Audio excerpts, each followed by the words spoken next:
ሜላት ሀናን ደም ካልሰጥሻት ለሰላም ስትላት፣ እንዴ ለሁለተኛ ጊዜ እኮ አልችልም፣ እኔ እኮ ሰጥቻታለሁ፣ ከየት አመጣለሁ ትላለች። ሀንዬ ሰላምን እንደምንም ብለን ማትረፍ አለብን፣ አይናችን እያየ ትሞት ነው የምትይው ትላለች። እናም እሷም ለሰላም እኮ ያለኝን ደም ሰጠዋትኝ፣ ደግሞ ሁለት ጊዜ መስጠት አይቻልም ትላለች። አሁን ምንም መስጠት አለብሽ ትላለች። እሺ ቆይ እሺ እትዬ ከየት ነው የማመጣው ትላለች። እናም ግዴታ መስጠት አለብሽ፣ ልጄን ማጣት አልፈልግም ትላታለች። ሀናም ተጨነቀች። ለአባቷ ደወለች። አባቷን ደውላ አባዬ በጣም እንደምወድ ታውቃለህ አይደለ? ናፈከኝ ብላ ታለቅሳለች። እናም እሷ ግን ድጋሚ ደም ከሰጠች ለሰላም መሞቷ ነው። እናም ስለዚህ አባቴ እኔን ካጣ ሰው አይሆንም፣ አባቴ ይሞትብኛል፣ እትዬ አባቴ ያለ እኔ መኖር አይችልም ትላለች። ሀና ይኸውልሽ ስሚኝ፣ አሁን ነው እድሉ፣ በዚህ 30 ደቂቃ ውስጥ እሰጥሻለሁ። እናም አባትሽን ማሳከም ከፈለግሽ ጥሩ እድል ነው ያገኘሽው፣ በይ ለሰላም ደም ስጫት ትላለች።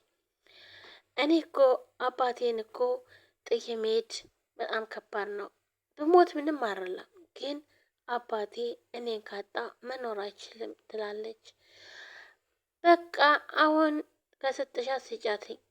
ምንድን ነው? ይኸውልሽ ሀና እኔ እያለሁ ምንም አትሆኝም፣ በእኔ ይሆንብሽ። እንደው እንኳን የሆነ ነገር ብትሆኝ እንኳን አባትሽን ሙሉ ኃላፊነቱን እኔ ወስዳለሁ ትላለች። ወይዘሮ ሜላት ሰላምን ለማትረፍ ሀናን ልገላት ነው። ምክንያቱም እኔ እንኳን አንቺ እንኳን የሆነ ነገር ብትሆኝ እኔ አለውኝ ለአባትሽ ትላለች። አንድ ሰው ለማዳን ደህናውን ሰው መግደል ተገቢ ነው ብላችሁ ታስባላችሁ? ውድ ቤተሰቦቼ ወይዘሮ ሜላት ሀናን ገላ ሰላም ልጇን ለማትረፍ ትፈልጋለች። ይህ ደግሞ ራስ ወዳድነት ነው።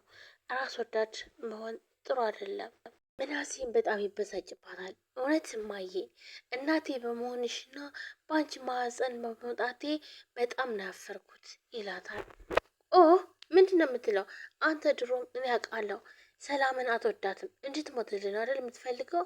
አይ ሰላምን እወዳታለሁ፣ አንድ ብቸኛዋ እህቴ ናት፣ በጣም ነው የምወዳት። አንድ ቀን እንኳን እወድሻለሁ ብያት እንኳን አላውቅም። ለምን እኔ በሽተኛ ስለሆንኩኝ የሆነ ነገር እንኳን ብሆን በዛ ሰዓት እንዳትጎዳ ብዬ በጣም ምሳሳላት እህቴ ናት። ነገር ግን ሰላምን ለማትረፍ ሀናን መግደል የለብንም። ሀናም እኮ እናት አላት ይላታል። አንተ ልጅ ዞር በል ዛሬ ምን ሆነ ነው ትላለች።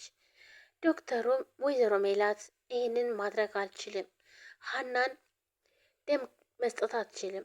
አንዴ ሰጥታለች፣ አንድ ሰው ደግሞ አንዴ ብቻ ነው ደም መስጠት የሚችለው። ስለዚህ ሀና አሁን ላይ ደም ከሰጠች ሀናን እናጣታለን። ሰላምን ለማትረፍ ሀናን ማጣት የለብንም፣ ይህ ደግሞ ሞያዬም አይፈቅደውም ይላታል ዶክተሩም። እሷም እሺ ዶክተር ታዲያ ምንድን ነው የምትለው? ታዲያ ልጄን አይኔ እያየ ሊያጣት ነው ትላለች።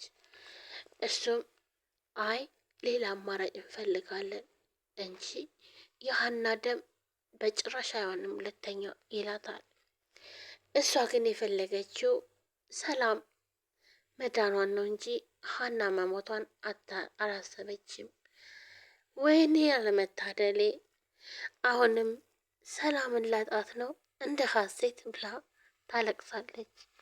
ሀናም በጣም ተጨናነቀች። እትዬ እንደሱማ አይበሉ